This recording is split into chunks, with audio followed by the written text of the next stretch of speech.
반갑습니다, 여러분. 지혜로운 나이테입니다. 오늘은 윤홍균 정신건강의학과 전문의 인터뷰 자료를 가지고 좀 깊이 들어가 볼까 하는데요. 주제는 나를 좀 공격하거나 힘들게 하는 사람들 있잖아요. 그런 관계 속에서 나를 어떻게 지킬까? 이겁니다. 혹시 뭐랄까 누구랑 얘기하고 나서 괜히 며칠 동안 기분이 좀 찜찜하고 그 사람 때문에 진짜 감정 상하고 나를 막 탓하게 되고 이런 경험 있으신가요? 아마 오늘 이야기가 딱 그런 상황에 좀 도움이 될 겁니다. 네, 맞습니다. 이 자료가 바로 그런 관계에서 오는 스트레스, 그게 뭔지, 또 어떻게 대처해야 하는지 좀 구체적으로 다루고 있거든요. 단순히 저 사람 피해야지, 이게 아니고요. 나 자신을 먼저 이해하고, 이 관계 패턴이 어떤가, 이걸 파악하는 게 중요하다, 이걸 강조하죠. 인터뷰 보니까 그게 있더라고요. 면전에서는 잘 모르겠는데 헤어지고 나서 며칠 동안 계속 기분이 안 좋은 사람.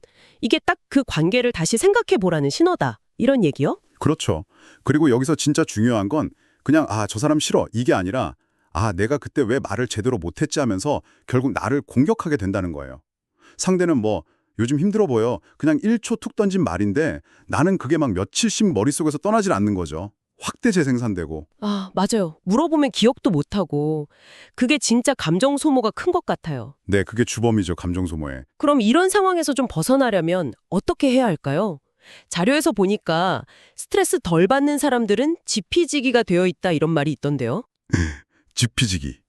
근데 여기서 지피지기는요, 그냥 감정적으로 싫다, 이게 아니고 좀 전략적으로 상황을 보는 거예요. 그러니까 상대방이 주로 어떤 식으로 나를 불편하게 하는지, 계속 비난하는 타입인가, 아니면 사실을 막 왜곡하나, 이런 걸 파악하고, 동시에 나는 또 어떤 말에, 어떤 상황에 유독 약한가, 이걸 아는 거죠. 이게 바로 분류입니다, 분류. 분류요. 그냥 막연히 저 사람 나빠 이게 아니라 저 사람은 비난을 자주 쓰는구나. 나는 특히 비교당하는 거에 약하네. 이렇게 딱 객관화하는 거군요. 정확합니다. 그렇게 딱 분류하고 이해를 해야 그냥 잘 지내야지 이렇게 애쓰는 대신에 구체적인 대응 전략이 나오는 거예요. 예를 들면 저 사람은 사실을 좀 왜곡하는 경향이 있으니까 내가 그 자리에서 바로 잡아야겠다. 이렇게요. 이 전략이 있냐 없냐가 에너지 소모를 확 줄여주죠. 그렇겠네요. 직장에서 만약에 상사가 좀 사실이랑 다르게 얘기하면 바로 아닙니다. 또는 제 생각은 좀 다릅니다. 이렇게 말하는 연습이 필요하다는 것도 같은 맥락이겠고요. 감원 넣어두면 진짜 내 이미지만 이상해질 수도 있으니까요. 그렇죠. 그리고 비난에 대해서는 좀 단호하게 하지 마세요 라는 신호를 보내는 게 중요해요. 물론 친구한테는 직접 말하면 되는데 상사한테는 그게 좀 어렵잖아요. 그럴 때는 이제 네 하고 좀 짧게 대답하는데 약간 느낌표 붙은 것처럼 넵 하는 느낌으로 불쾌하다는 뉘앙스를 살짝 주는 거죠. 이게 좀 어색할 수는 있는데 내가 표현을 했다는 그 사실 자체가 나중에 막 자괴감 드는 걸 막아주거든요. 각자만의 좀 세련된 선긋기 신호, 이걸 만드는 게 중요해요.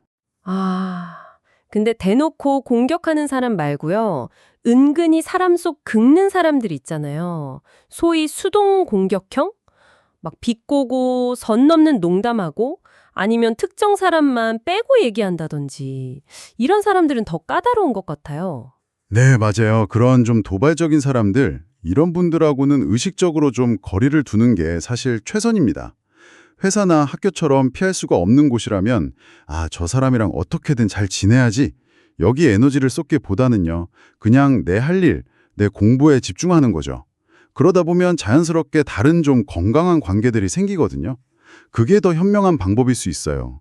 직접 막 소통해서 풀기는 좀 어려운 상대니까요.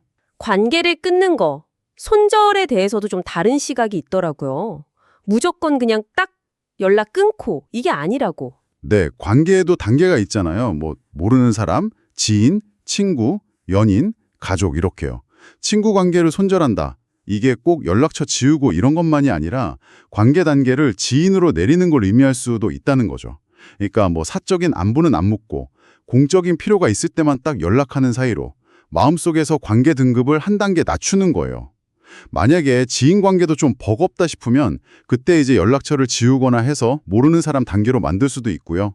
인터뷰에서는 만날 때마다 기분이 나빠지는 일이 한 3번 정도 반복되면 관계 조정을 고려해 볼 만하다. 이런 기준도 제시하더라고요. 3번 기준이요? 흥미롭네요. 그래도 다행인 건 이런 관계 기술 같은 게 학습으로 충분히 나아질 수 있다고 하더라고요. 좋은 롤모델 찾아서 말투나 태도 같은 걸 좀 따라해보는 것도 방법이라고 하고요. 네, 맞아요. 동시에 또 중요한 게 나한테 좀 해로운 생각 습관이 있는지 알아차리는 거예요. 예를 들어서 나는 버려졌어 이렇게 너무 극단적으로 자기를 표현한다거나 나는 왜 꼭 불행해야만 할까 이러면서 자기도 모르게 불행을 합리화하는 거. 아니면 자꾸 상대방 마음을 막 읽으려고 하는 독심술. 이런 습관들이 에너지를 엄청 갉아먹고 관계를 더 안 좋게 만들거든요. 아, 그런 습관들, 그걸 먼저 알아차리고, 아, 내가 또 이러네? 하고 인지를 한 다음에 의식적으로 멈추고, 질문을 하거나 표현을 하는 식으로 새로운 행동으로 바꾸는 연습이 필요하다. 이런 말씀이시죠. 처음엔 좀 어색해도 계속하면 된다고? 네, 맞습니다. 꾸준히 하는 게 중요해요.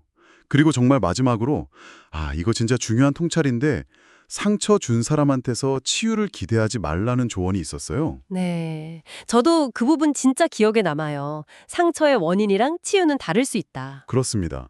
우리가 칼에 베었을 때 칼한테 치유해달라고 하진 않잖아요. 그렇죠.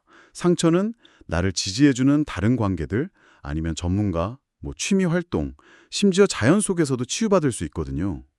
나를 도와줄 자원은 여러 곳에 있다. 이 플랜 B를 꼭 기억하는 게 중요합니다. 네.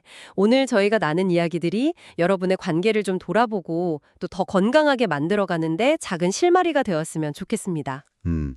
나를 힘들게 하는 어떤 관계 패턴이라든지 아니면 나의 대처 방식에 대해서 조금 더 깊이 생각해 보시는 그런 계기가 되셨길 바랍니다. 혹시 이런 관계의 어려움이 자꾸 반복되는 근본적인 이유가 내 안에 어떤 해결되지 않은 과거의 경험과 좀 연결되어 있진 않을까? 이것도 한번 생각해 볼 문제인 것 같습니다. 함께 해주셔서 감사합니다. 지혜로운 나이테 구독, 좋아요, 알림 설정은 채널 성장에 정말 많은 도움이 됩니다. 감사합니다. 또 다른 좋은 내용으로 뵙겠습니다.